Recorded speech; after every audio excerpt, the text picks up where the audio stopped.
ఉన్నది, నాకు తెలియకపోవచ్చు దానికి చరిత్రకు సంబంధించి. ఆయన చెప్తున్నటువంటిది ఏంటంటే, సరే మంచిగానే చెప్పిండ్రు అని అనుకుందాం. వాళ్ళు మంచిగా చెప్పడం వల్లనే వాళ్ళ ఆర్ఎస్ఎస్ అనేటువంటి దేశ రక్షణ కోసం కానీ, హిందువుల యొక్క హక్కులు, హిందువులు అనేటువంటి కానీ ముస్లింలు కానీ అన్ని రకాల మత సంబంధించినటువంటి వాళ్ళందరి యొక్క హక్కుల కోసం భారతీయత అనేటువంటి దాని కింద రక్షణ చేస్తున్నటువంటి పరిస్థితి మంచి కార్యక్రమం ఏంటంటే, ఎప్పుడు కూడా ఆర్ఎస్ఎస్ ముస్లింలకు వ్యతిరేకంగా మాట్లాడలే, భారతీయత గురించి మాట్లాడింది. ఇది భారతదేశం నాది అని గౌరవించమన్నది, అంతేగాని అది క్రిస్టియన్సా ముస్లిమ్సా హిందూస్ అనేటువంటి లేదు. కాకపోతే ఏంటంటే కొంతమంది ఈ దేశంలో ఉండేటువంటి ఒక మతానికి సంబంధించేటువంటి వాళ్ళు ఆ మతం కేంద్రంగానే రాజకీయాలు చేస్తూ వాళ్ళకు చేసేటువంటి కాంగ్రెస్ అనుసరిస్తున్నటువంటి అపీస్మెంట్ పాలసీ కానివ్వండి, ఇతర పార్టీలు అనుసరిస్తున్నటువంటి విధానం వల్ల వాళ్ళు కొంత బలపడ్డటువంటి పరిస్థితి కనపడుతుంది. ఆ పరిస్థితి హైదరాబాద్లో మనకు స్పష్టంగా కనపడుతున్నటువంటిది. ఇప్పుడు వాస్తవానికి ఏంటంటే, ఇక మీకు జరిగింది పహల్గామ్లో జరిగింది ఏంటి చెప్పండి.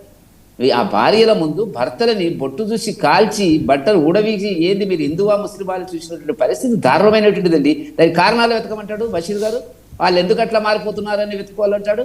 కాదు, ఈ భారతదేశం అనేటువంటిది అఖండ భారత్ అనేటువంటిది ఏదైతే ఉందో ఇది ఈ భూభాగంలో ఉన్నటువంటి అందరి రక్షణ కోసం పనిచేస్తుంది తప్ప ఎవరో ఒక మతం కోసం పనిచేసేటువంటి సంస్థ కాదు అనేటువంటిది మోదీ గారు వచ్చిన తర్వాత ఒక్కొక్క చట్టాన్ని మీరు అన్నట్టుగా 10 సంవత్సరాల నుంచి ఏం జరిగింది చేయాల్సినటువంటిది చెప్పినట్టుగా, మిత్రులు చెప్పినట్టుగా, మనకు శ్రీరామ్ గారు చెప్పినట్టుగా మనం కొంత వెనుకబడిపోయినాము. ఒక్కొక్క చట్టాన్ని సవరిస్తున్నాము, ఒక్కొక్క చట్టానికి సంబంధించినటువంటి మార్పులు జరుగుతున్నాయి. ఈ దేశ రక్షణ ముఖ్యము, రాష్ట్రాలు కాదు రాష్ట్ర ప్రభుత్వాలు కొన్ని అట్లాగే ఉన్నాయి. మొన్న రేవంత్ రెడ్డి గారు ఎన్నికల సందర్భంలో ఒక్క సీటు కోసం మాట్లాడినటువంటిది ఫస్ట్ టైం 75 సంవత్సరాల లోపల ఒక కాంగ్రెస్ ముఖ్యమంత్రి ఎవ్వరూ మాట్లాడలే. ఇది కాంగ్రెస్ అంటే ముస్లింలు అంటే కాంగ్రెస్లు అంటే మరి హిందువులు ఎటుపోయినట్టు అంటే ఏం మాట్లాడుతున్నారు ఓట్ల కోసం. కాబట్టి ఈ పాలసీలను మీరు తగ్గించండి.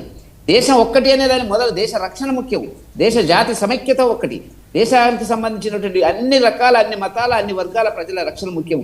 ఆ కోణం లోపల అందరం సహకరించాలి తప్ప బషీర్ గారు వెతుకుతున్నారు ఏమిటి జరగడానికి కారణం ఏంది పాలస్తీన్ అవన్నీ పక్కకు పెట్టండి. శ్రీరామ్ గారు చెప్పినట్టుగా గతంలో ఏం జరిగిందని వదిలేయండి. ఇవాళ ఒక సమగ్రమైనటువంటి జాతీయ విధానంతో కేంద్ర ప్రభుత్వం వెళ్తుంది, అన్ని రాష్ట్ర ప్రభుత్వాలు సహకరించాలి. 55 లక్షల మంది చొరబాటుదారులను మన SIR కింద తీసేయడం జరిగింది. హైదరాబాద్ తెలంగాణలో కూడా జరగబోతుంది. ఎవరు ఆపినా దానికి అడ్డుపడ్డా కూడా ఆగదది. కాబట్టి ఇది ముందు జరగాలని మనం కోరుకుంటున్నాము. కేవలము ఇప్పుడు మామూలుగా మీకు తెలుసు కదా వాసుదేవన్ గారు, అమెరికాలో ఓటు హక్కు ఎవరికి ఉంటుందంటే పౌరుడైనటువంటి వాళ్ళకి ఉంటుంది. ఇప్పుడు మన పిల్లలంతా ఉన్నారు, పౌరసత్వం ఉంటేనే ఓటు హక్కు ఉంటుంది. ఏదో అక్కడ ఉన్నంతే మాత్రం చేత ఓటు హక్కు కాదు. ఇవాళ ఆధార్ కార్డు కేంద్రంగా, వాస్తవానికి ఆధార్ కార్డులు అన్ని దొంగ ఆధార్ కార్డులు వచ్చినాయి.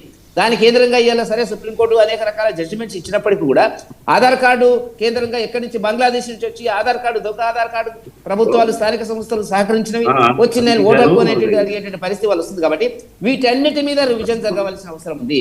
నిజమైన భారతీయుడు ఎవరో వాళ్ళకే ఓటు హక్కు ఉండాలి. నిజమైన భారతీయుడు ఎవడో ఈ దేశంలో ఉండే హక్కు ఉంటుందని చెప్పి భారతీయ జనతా పార్టీ భావిస్తుంది. ఆ కోణం లోపల అనేక సంస్కరణలు వచ్చినవి రాబోతున్నాయి కూడా, అది దృష్టిలో పెట్టుకోవాల్సినటువంటి అవసరం మాత్రం ఉందని చెప్పి నేను